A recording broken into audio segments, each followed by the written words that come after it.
السلام عليكم ورحمة الله وبركاته. النهاردة هنتكلم على فيكسوليتيك، دواء شرب بيحتوي على الديكستروميثورفان هيدروبروميد، وبيحتوي على مادة الجوافينيزين. وكما هو موضح في النشرة الدوائية، يستخدم كطارد للبلغم ومهدئ للسعال وعلاج مؤقت للكحة، ويساعد على تقليل كثافة البلغم أو المخاط، ويقلل من إفرازات الشعب الهوائية المزعجة.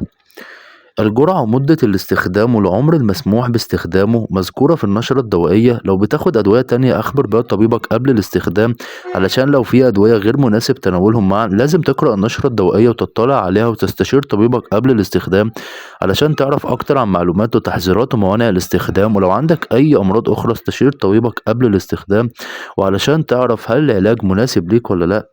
العلبة بسعر من 19 جنيه ل29 جنيه على حسب الصيدلية. أتمنى تكونوا استفدتوا من الفيديو وتدعموني بلايك على الفيديو، والسلام عليكم ورحمة الله وبركاته.